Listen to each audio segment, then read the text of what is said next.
Shalom semua, jemaat GBI City of Love. Dan ada satu kata di dalam bahasa Ibrani namanya, kalau soal penyertaan Tuhan namanya Eben Haezer.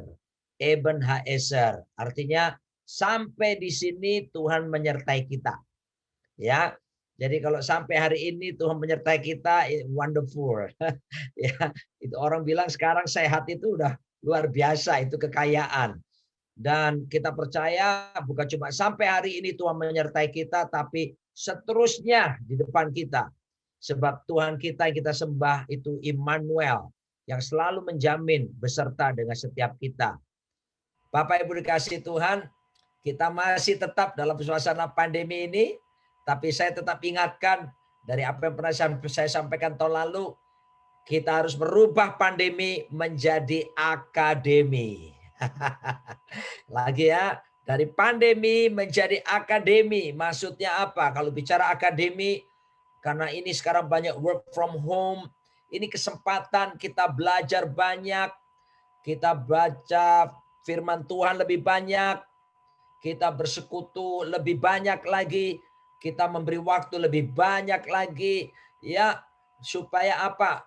Pandemi ini jadi akademi, kita bisa semakin dibawa dalam perjalanan semakin menyerupai Tuhan kita Yesus Kristus. Ini yang luar biasa ya.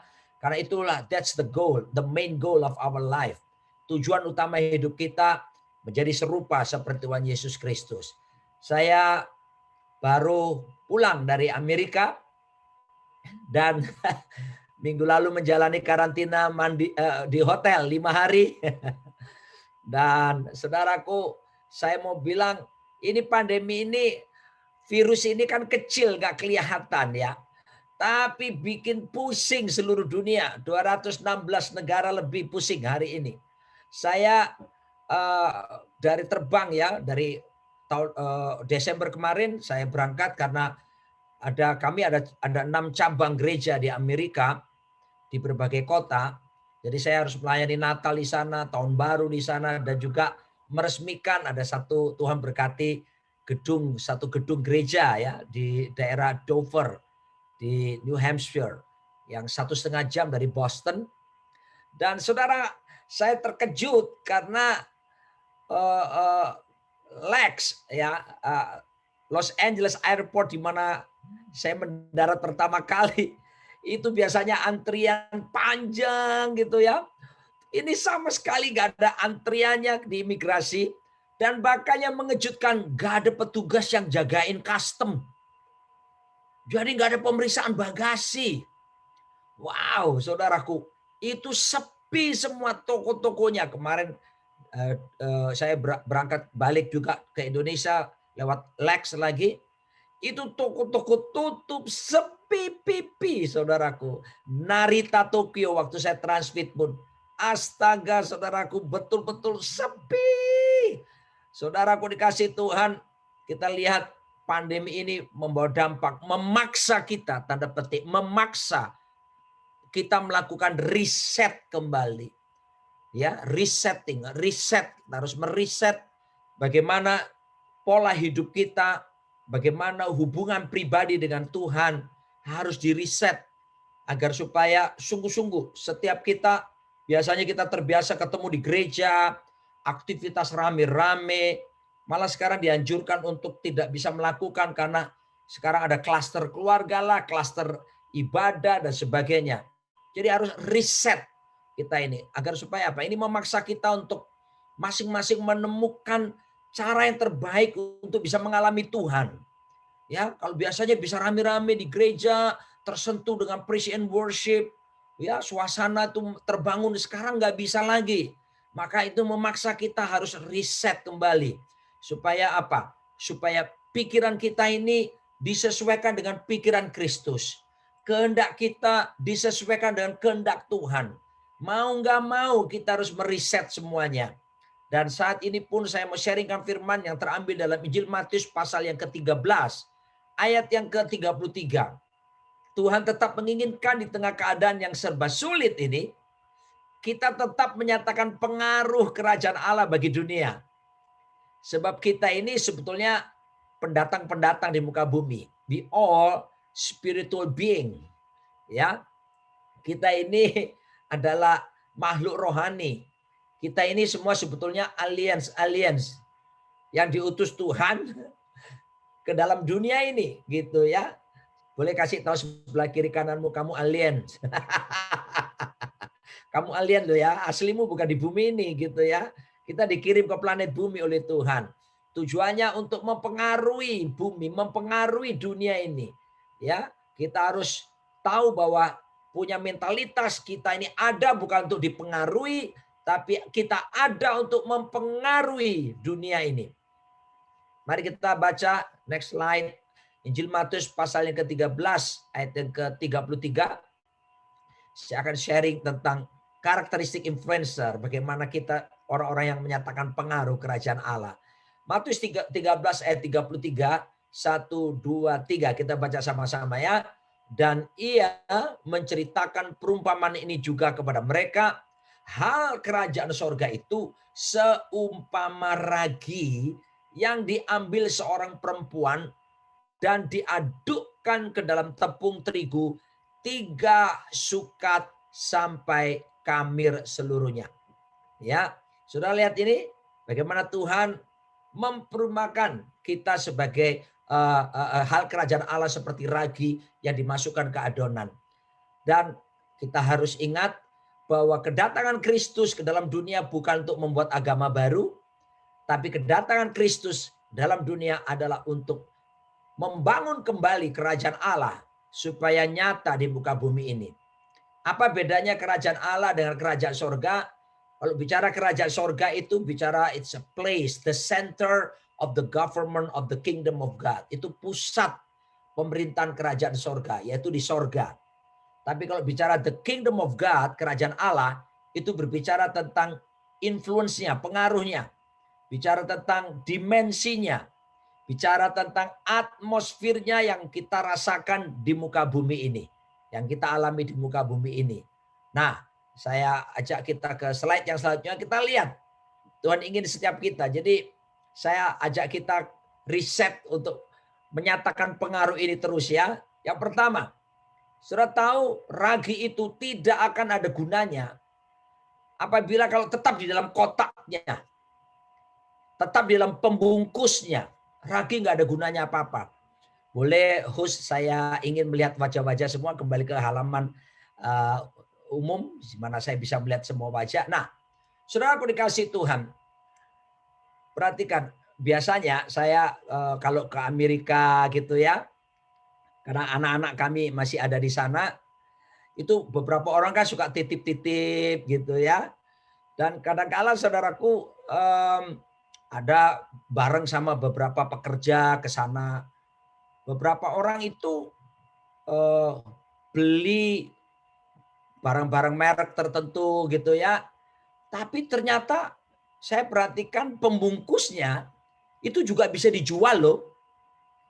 Ya, misalnya Bapak Ibu yang biasa punya tas Hermes itu ya, ada kotaknya atau ada pembungkusnya itu ya. Itu juga misalnya merek-merek yang lain. Ternyata di Indonesia itu ada orang yang mau membelinya. Ya, padahal bukan tasnya, lihat baru pembungkusnya aja bisa laku.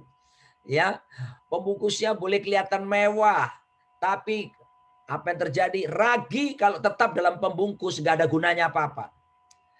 Artinya yang Tuhan inginkan kita walaupun suasana pandemi ini, kita harus mulai belajar untuk tetap kita menjadi berkat di luar sana. Kita nggak boleh tetap berkutat di dalam kotak sekalipun masa pandemi ini. Tentunya kita tidak sembarangan ya.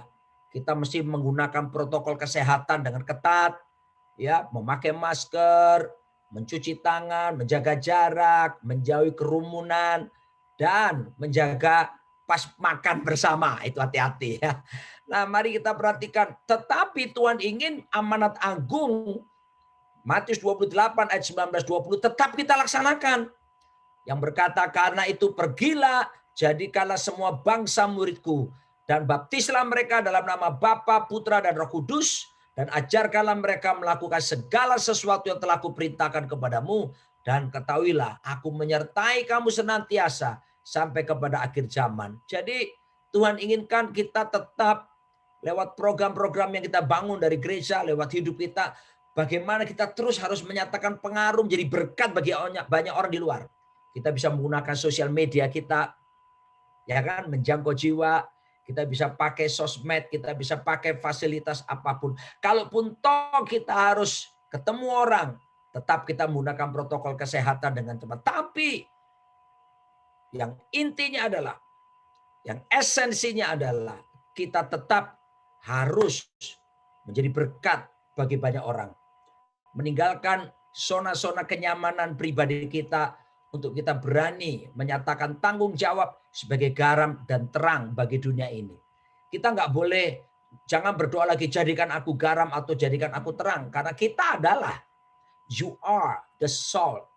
You are the light of the world. Kita adalah.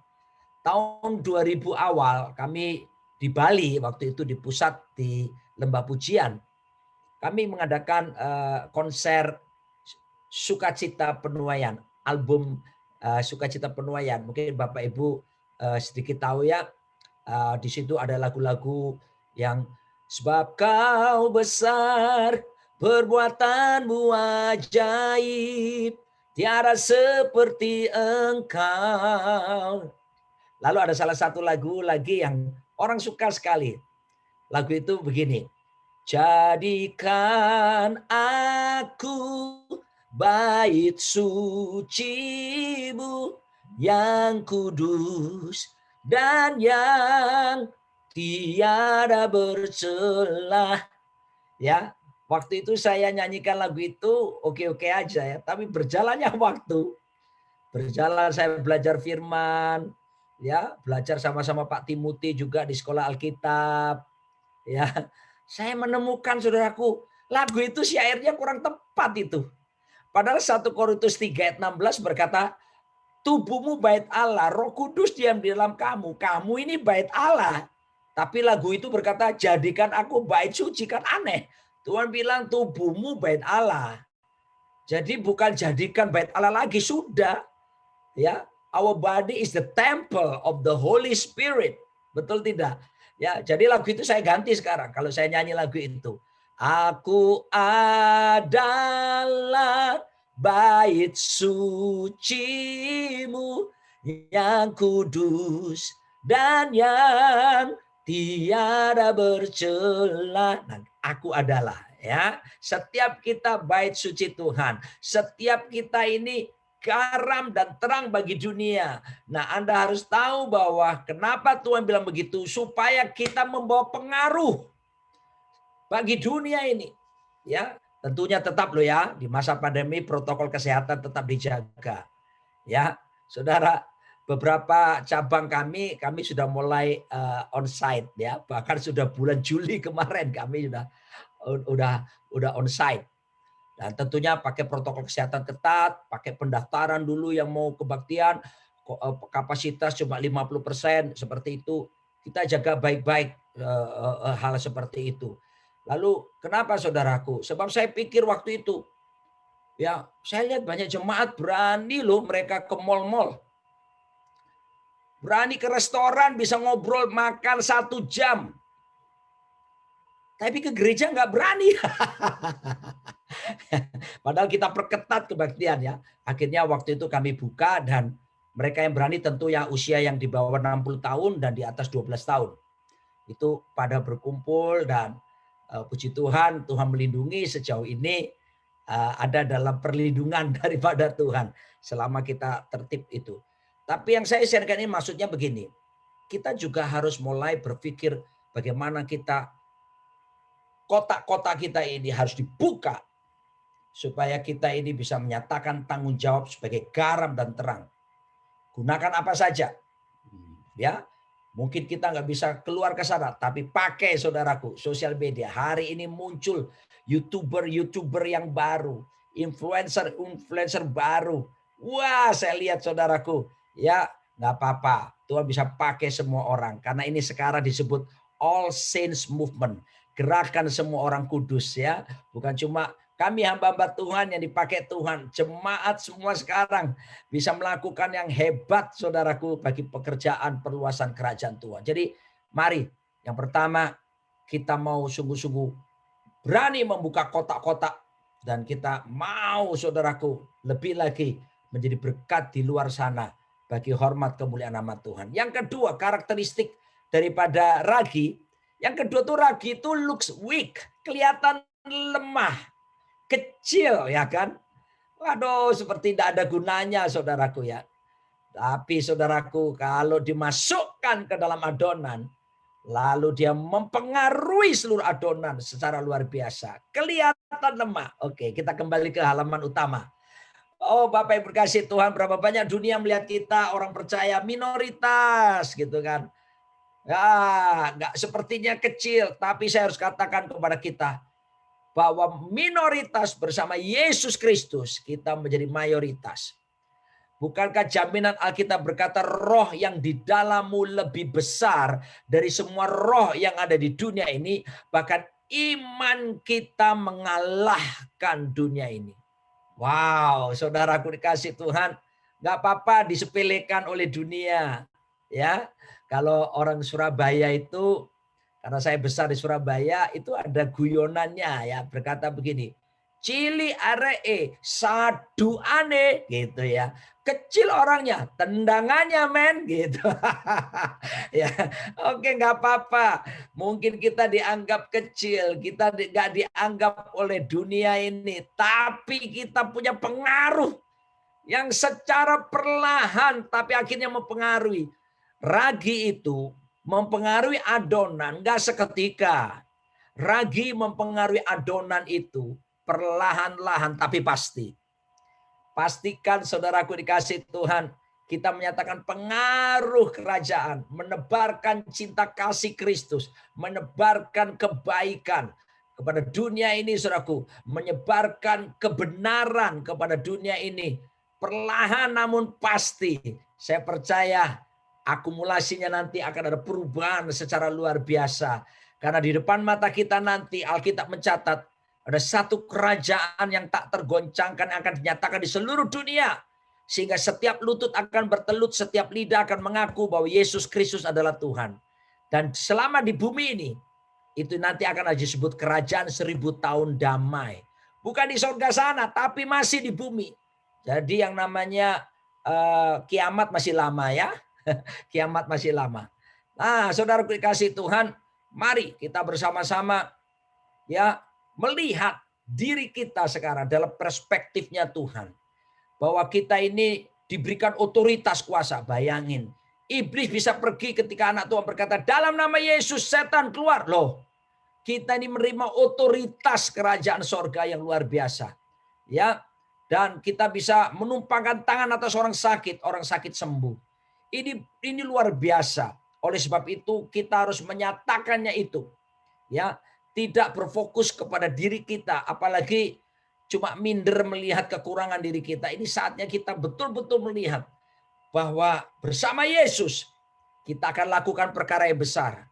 Tidak ada yang mustahil bagi Tuhan, tapi juga tidak ada yang mustahil bagi kita yang percaya kepada Tuhan. Haleluya. Ya, saya percaya seperti saya katakan dari Eben Haeser sampai di sini Tuhan sertai kita. Saudaraku dikasih Tuhan, kalaupun kita melihat hari-hari ini, saya hampir tiap hari saya terima karena saya di BPH, di Sinode GBI bersama Pak Johan Handoyo dan beberapa saudara-saudara kita yang lain, itu hampir setiap hari saudaraku hamba Tuhan GBI itu pendeta meninggal karena COVID. Ya, sekarang itu sudah lebih dari 50-an orang kalau kita hitung selama ini ya. Pendeta-pendeta yang dipanggil Tuhan karena COVID itu. Hampir tiap hari saya lihat kabar-kabar seperti itu. Tapi saudaraku, kita akan tahu bahwa ada jaminan keselamatan yang Tuhan sediakan. Mereka sudah selesai tugasnya. Ya, cara mati seseorang tidak menentukan bagaimana keadaan orang itu kelak ya. Yang penting dia sudah di dalam Kristus dan kekekalan disediakan bagi dia. Tetapi kita yang masih hidup sekarang, ayo Kita mulai terus berpikir seperti ragi. Bagaimana kita mesti menjadi berkat, menyatakan pengaruh kerajaan Allah itu terus tidak pernah bisa berhenti, menyatakan tanggung jawab sebagai garam dan terang, tidak pernah berhenti, saudaraku dikasih Tuhan. Karena kita hidup untuk mempengaruhi dan bukan untuk dipengaruhi, sebab the Spirit of the Lord, Roh Allah ada pada kita. Yesus berkata dalam Lukas 4 ayat 14, ini urapan kenapa diberikan kepada kita. Sebab banyak orang berpikir pengurapan diberikan itu supaya ada sensasi, kerenyang-kerenyang, perasaan yang berbeda, ya nikmatnya hadirat Tuhan, ya. Tapi sebagian orang, saya sering ketemu orang, Pak, tolong doakan Pak, supaya pengurapan pada Bapak transfer kepada kami. Saya berkata, Ibu, tahu enggak kenapa urapan diberikan? Ya supaya saya bisa menikmati hadirat Tuhan, saya merasakan hal-hal indah dalam Tuhan. Saya katakan urapan diberikan bukan sekedar untuk kerenyang-kerenyang ya. Kalau mau kepingin kerenyang-kerenyang tuh gampang saudaraku. Pergi aja ke colokan listrik yang bocor kabelnya. Saudara saya percaya pegang kabelnya pasti kerenyang-kerenyang. Tapi jangannya 220 ya, 110 boleh dicoba. Ya, saya beritahu urapan diberikan dengan tujuan. Lukas 4 ayat 18 Tuhan berikan roh Tuhan Allah ada padaku oleh karena dia telah mengurapi aku. Untuk apa? Satu, to preach a good news to the poor. Untuk memberitakan kabar baik kepada orang-orang miskin. Tuh, saudara lihat itu. Ini bisa miskin secara harta tapi juga miskin secara rohani. Ya, Tuhan urapan diberikan itu untuk mempengaruhi, menjadi berkat bagi orang miskin, miskin harta dan miskin rohani tentunya. Ya, itu yang Tuhan inginkan. Lalu untuk membebaskan tawanan, ya, untuk melepaskan belenggu yang dalam penjara, artinya kita memberikan karya pelayanan yang konkret, ya, bisa mendoakan orang, kelepasan terjadi, bisa pula kita membantu orang lain yang dalam kesusahan, lalu memberitakan tahun rahmat Tuhan telah datang. Dan kita memberitakan juga Injil Kerajaan Allah kepada dunia. Jadi urapan diberikan ternyata bukan untuk ke dalam, tapi keluar, saudaraku. Tuhan memberikan urapan untuk kita siap melakukan tanggung jawab baru. Oleh sebab itu, ragi, semua kita harus melihat seperti ragi. Ragi ada bukan untuk kepentingannya, ragi ada, ditaruh di adonan.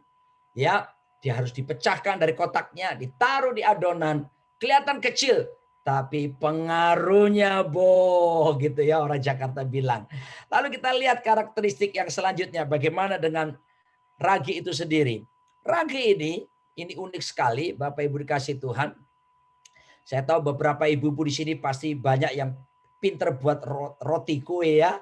Mulai memahami apa yang saya sampaikan ini.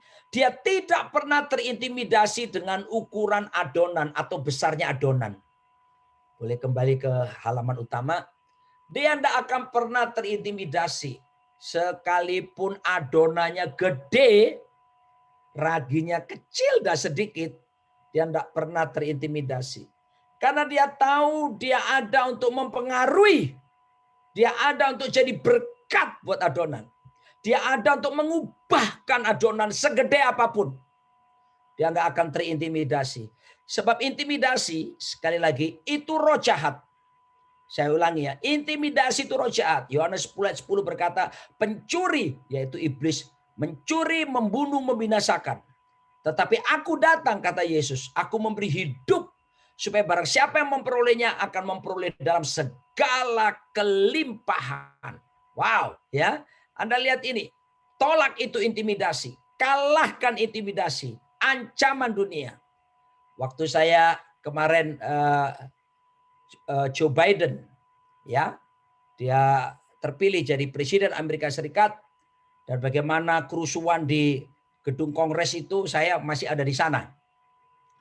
Dan kemudian saya lihat di televisi Amerika secara langsung, dan bagaimana program Joe Biden yang mengatakan dalam 100 tahun kerjanya dia akan banyak membatalkan keputusan-keputusan Presiden Trump yang sebelumnya. Dia juga akan memberikan tempat lebih kepada LGBTIQ di Amerika. Kamala Harris wakilnya membuat program tentang pengguguran kandungan. Ya, dilegalkan dan bahkan sampai kandungan kesekian bulan pun boleh digugurkan.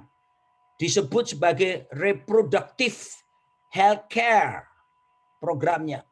Saudaraku, padahal itu nanti ada jutaan bayi dalam kandungan akan dibunuh, digugurkan. Kita lihat saudaraku, terjadi di Amerika jadi perbincangan sekarang.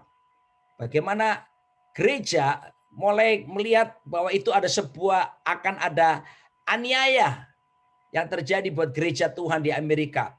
Karena kebijakan politiknya berbeda dengan Presiden Trump. Ya, dan cenderung mengizinkan hal-hal yang sifatnya di Alkitab yang ditentang oleh Alkitab malah. Ya, tetapi saya mau katakan, kalaupun itu terjadi di Indonesia, dan itu pengaruhnya pasti ke Indonesia ya, karena Amerika menjadi bisa menjadi satu contoh bagi yang lainnya. Tapi kita harus tetap percaya, kita ragi. Ya, semua yang dibuat oleh dunia itu adonan. Kita tidak boleh terintimidasi dengan situasi yang ada di dunia. Dengan segala bentuk apanya itu. Sebab kita harus tahu bahwa kita ada untuk menyatakan tanggung jawab sebagai garam dan terang. Kita ada untuk mempengaruhi dunia ini.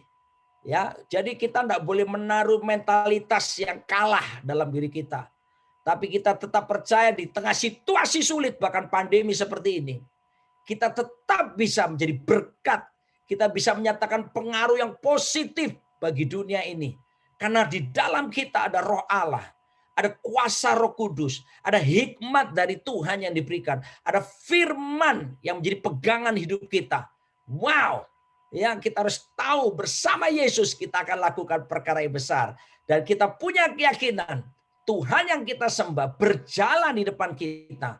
Meratakan gunung-gunung, menimbun lembah.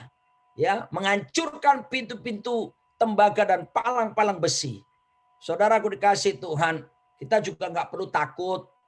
Waduh, vaksin ini ada barcode-nya. Vaksin itu kalau kamu divaksin, kamu masuk bilangan antikristus. Kamu nanti mengakui pemerintah antikris, tenanglah, enggak lah ya. Selama hati kita tidak menentang Yesus, ya kecuali kalau kita jelas-jelas setuju untuk menentang Kristus, nah itu baru kita di pihak antikris. Ya, jadi jangan takut divaksin ya. Ya, saya sarankan divaksin. Ya, saya siap vaksin gitu ya. Dan sudah nggak perlu percaya kabar-kabar hoax dan sebagainya. Our God, Tuhan kita itu Tuhan yang Maha Tahu, dan dalam dimensi roh kita itu terhubung senantiasa dengan Tuhan. Ya, jadi kita nggak perlu terpengaruh dengan berita-berita yang tidak benar soal vaksin dan sebagainya. Jangan terintimidasi. Kita ada, ingat baik-baik, adonan tidak pernah takut dengan besarnya. Ragi tidak pernah takut dengan besarnya adonan. Ragi cuma tahu bahwa saya akan mempengaruhi seluruh adonan. Saya akan menjadi berkat bagi adonan. Dan adonan tidak akan bisa mengembang tanpa adanya saya. Yang terakhir sekarang. Haleluya. Bagaimana karakteristik daripada si ragi? Berikutnya, dia hanya bisa, bekerja secara terus. Ya, yang paling terakhir kalau nggak salah. No. Ya, dia baru bisa bekerja kalau dipanaskan, ya. Diaktifkan oleh panas dan tekanan. Yes. Ini saya suka saudaraku ya. Ya, oke, kembali ke halaman utama. Adonan itu kalau ditaruh ragi ditaruh di adonan, kalau nggak dipanaskan, nggak ada tekanan, ya nggak ada gunanya. Jangan saudara heran, diizinkan kita ini suka mengalami kesulitan. Kok nggak selesai sih Pak masalahnya? Kok nggak selesai sih Pak pergumulannya, kok ada saja? Tenanglah jiwaku dalam naungan sayapmu. Ngapain? Menembus awan kelabu. Nah itu dia kan. Filipi 1 ayat 21 berkata kepada kita dikaruniakan bukan cuma percaya Yesus, tapi juga menderita bagi Yesus. Wow. Ya, ada karunia untuk menderita. Ya, saudaraku, menderita ini bukan karena bikin dosa, enggak ya. Menderita di sini ini menderita karena hidup benar. Kita takut Tuhan, enggak kompromi dengan dunia, sangkal diri pikul salib. Terus kita menyediakan diri hidup bijak jadi pelaksana kehendak Tuhan. Terus menyelesaikan pikiran-pikiran kita yang seringkali gak karu-karuan kepada pikiran Kristus dan menaklukkan pikiran, menawan pikiran di bawah Kristus. Kan jadinya seperti menderita nih. Gak apa-apa, ada anugerah yang memampukan kita supaya kita hidup bisa selaras terus dengan kebenaran firman Tuhan. Tadi saya katakan kita mesti riset sekarang. Ayo kita riset. Supaya semua kemauan kita tunduk dengan kemauan Kristus. Kita riset pikiran kita sekarang ini. Tunduk kepada pikiran Kristus. Kita riset hidup kita. Kehendak kita ini loh. Cita-cita kita. Visi kita. Semuanya tunduk kepada kehendak Kristus. Back to the original purpose, back to the original intention. Kembali kepada maksud awal Tuhan menciptakan kita. Yaitu supaya serupa, segambar dengan Tuhan. Mari kita evaluasi kalau ada hal-hal yang tidak membawa keserupaan dengan Tuhan. Kalau ada hal-hal yang tidak membawa pengaruh yang kuat seperti ragi. Lebih baik ditinggalkanlah. Ya, lebih baik ya sudahlah, kita harus pinter prioritas diri sekarang. Ya, dan saya percaya tekanan diizinkan Tuhan. Panas harus ada, nggak apa-apa. Supaya semakin berfungsi, semakin jadi berkat. Haleluya. Ya, saudara, saya waktu pacaran sama istri saya Nancy Limantono ini, ya nanti hari Minggu Pak Tim baru kami berdua sharing firman ya. Kita nanti ketemukan berdua kami sharing firman. Hari ini dia minta izin karena dia harus bantu saya ngurusin pajak. Dia jadi sekretaris pribadi saya soalnya ya. Saya pendeta juga bayar pajak ya. Jadi kemarin saya karantina di hotel 5 hari. Itu saudaraku dapat fasilitas pemerintah apa semua, dalam hati mikir. Ya bersyukurlah. Ya ini akibat kalau bayar pajak ya gitu ya. Nah saudaraku dikasih Tuhan. Istri saya ini dulu pacar saya. Yang sekarang sampai sekarang masih pacaran sih ya. Sekalipun sudah istri ya. Amin bapak-bapak. Sekalipun istrimu sudah jadi istri kan masih pacaran terus toh. Oh, kok kelihatan beda ya. Ya, jangan pernah bilang istrimu mantan pacar. Kalau Anda bilang istrimu mantan pacar berarti kemesraan telah berlalu. Katakan kepada istrimu, sayang, kamu walaupun sudah jadi istriku, kamu tetap pacarku. So sweet. Gitu ibu-ibu menjawab ya. Saya mengatakan, dia panggil saya, ayo main ke rumah. Kami waktu itu di Surabaya ya. Aku buatin kamu kue. Kue kesukaanku, datang. Wah, saya namanya pacar. Ya, 2 jam sebelum sampai rumahnya saya sudah mandi keramas semuanya. Lalu saya pakai waktu itu masih kuliah tuh di Erlangga Surabaya. Saya pakai parfum yang murah ya, karena nasib anak kos. Ya nasib gitu ya. Disesuaikan dengan dompetnya anak kos. Saya pakai parfum zaman itu namanya One Man Show. Wah, putih panjang gini. Waduh, kalau semprot dari badan saya sampai ujung kaki, saya semprot dua-duanya. Satu kamar bau gitu. 10 menit kemudian baunya hilang. Maklum murahan parfum.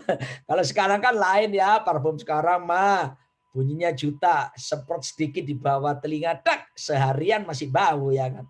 Sampai di rumahnya, waduh saudaraku, saya sudah tunggu. Mana kuenya sayang? Dia malu-malu mengantarkan kuenya kepada saya, dibilang maaf. Loh kok maaf, kenapa sayang? Kuenya bantat. Nggak berkembang saudaraku, adonannya kempes. Tapi samanya orang Madura bilang namanya cinta ya. Begitu walaupun bantat yang seharusnya tebel gini berubah tipis gini, saya pun makan dengan penuh cinta. Segala sesuatu kalau penuh cinta itu tanpa syarat jadinya ya. Tanpa alasan jadinya. Oke lah saya makan. Saudaraku dikasih Tuhan. Rupanya tekanannya kurang bagus. Panasnya kurang bagus. Jadi bantat. Saya harus kasih tahu kepada saudara. Jangan takut ada ancaman. Jangan takut bicara soal menderita bagi Yesus. Jangan takut saudaraku. Ya, kita firman Tuhan berkata seorang murid tidak lebih daripada gurunya. Justru sebagai suatu penghargaan. Kasih karunia khusus jika murid sama seperti gurunya. Guru agung Tuhan Yesus Kristus pernah menderita bagi kita. Jadi kalau diizinkan kita diproses lewat penderitaan, bersyukurlah. Haleluya. Kuatkan, teguhkan hatimu. Ya, kita pasti bisa melewati pandemi ini. Karena Alkitab menjamin Tuhan adalah gembalaku, takkan kekurangan aku. Wah enak. Ia membimbing aku ke air yang tenang. Ia menyegarkan jiwaku, enak semuanya. Tapi sekalipun aku berjalan dalam lembah kekelaman. Though I walk through the valley of the shadow of death. Nah, lembah bayang-bayang kematian. Aku tidak takut bahaya. Sebab engkau besertaku. Jaminan ya. Jadi tetap percaya di masa pandemi ini. Bisa jadi kita mengalami pengurangan pendapatan, banyak berubah, tetapi tetap percaya kesetiaan Tuhan. Ya, pandemi ini tidak akan seterusnya selama-lamanya.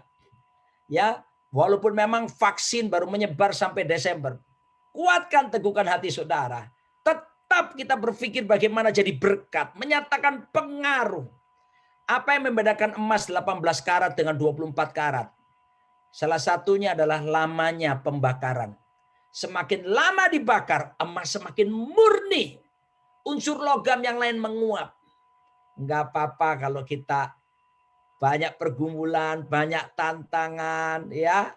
Rapopo katanya Pak Jokowi. Ya, kita tahu bahwa kita pasti akan menjadi berkat, mengembangkan adonan, dan akibatnya apa? Adonannya jadi harum. Menimbulkan cita rasa yang nikmat. Keberadaan kita akan menjadi berkat bagi banyak orang. City of Love, saya suka sekali nama gerejanya. City of Love, keren banget. Kota kasih, kota cinta. Waduh, saudaraku dikasih Tuhan. Itu luar biasa ya. Saya berdoa Jakarta ini dipengaruhi dengan ragi kecil City of Love. Saya berdoa Indonesia ini dipengaruhi dengan ragi kecil City of Love itu. Dan jangan pernah minder dengan keadaan kecil. Yang penting pengaruh kita kerjakan. Masing-masing kita di marketplace masing-masing. Di 7 sphere yang ada. A, B, C, D, E, F, G. Art and entertainment. Business. Church and mission. Developing of the poor. Education. Family, and then G, the government and politics. Semua kita terus menyatakan tanggung jawab di sana. Dan saya percaya, bekerjanya bisa perlahan, tapi pengaruhnya itu terus menyebar secara kuat. Dan saya percaya, sekalipun kita kecil, kita akan lakukan perkara besar. Dan kita jadi pelaksana-pelaksana kehendak Tuhan yang kuat. Pikiran kita takluk kepada pikiran Kristus. Masa depan kita ada di dalam tangan Tuhan kita Yesus Kristus. Amin. Haleluya. Puji Tuhan. Mari kita berdoa bersama-sama ya. Boleh. Bapa Surgawi, terima kasih untuk malam hari ini. Di tengah masa pandemi, Engkau mengingatkan kami bahwa kami adalah seperti ragi yang harus mengkamiri adonan. Tuhan, kami mau keluar dari segala kotak-kotak kenyamanan kami. Untuk lewat hidup kami terus bisa menyatakan tanggung jawab sebagai garam dan terang keluar sana. Entah lewat sosial media atau pertemuan yang kami tetap jaga protokol kesehatan dengan baik. Tapi kami mau hidup kami menjadi berkat keluar sana Tuhan. Terima kasih sekalipun kelihatan kecil, tapi roh yang di dalam kami lebih besar dari semua roh yang ada di dunia ini. Iman kami mengalahkan dunia ini. Terima kasih Tuhan. Kami tidak akan pernah mau terintimidasi dengan dunia, dengan tantangan yang ada. Sebab kami tahu kami ada di pihak Tuhan. Tuhan pembela hidup kami, penjaga Israel yang tidak pernah terlelap, tidak pernah tertidur. Terima kasih Tuhan. Kami bersyukur sekalipun bekerjanya perlahan-lahan, tidak langsung, tapi biarlah hidup kami sungguh-sungguh Tuhan menjadi berkat bagi banyak orang lain. Dan sekalipun ada panas, ada tekanan, tapi yang jelas adonan akan mengalami perubahan dan menimbulkan cita rasa yang nikmat dan harum. Sekalipun banyak tantangan pergumulan kami alami hari-hari ini, kami percaya kami tidak ditinggalkan sendirian. Immanuel, God be with us. God dwell in us. And also God for us. If God be for us, who can be against us? Kami percaya itu Tuhan. Terima kasih. Berkati umat-Mu. Biar roh mereka menyala-nyala. Dan sekaligus kami melakukan riset. Untuk kami terus selaraskan hidup kami. Kepada kehendak Tuhan yang sempurna. Berkati hamba-Mu Pak Tim dan Ibu dan anak-anak. Aku melepaskan berkat Tuhan atas hamba-Mu ini. Bela hamba-Mu.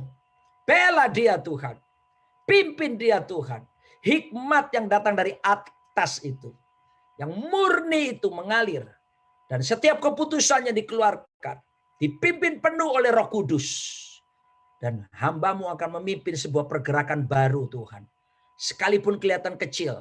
Tapi akan punya dampak yang luas. Bagi kepentingan kerajaan-Mu ya Tuhan. Dalam nama Bapa, Putra, dan Roh Kudus. Haleluya. Amin.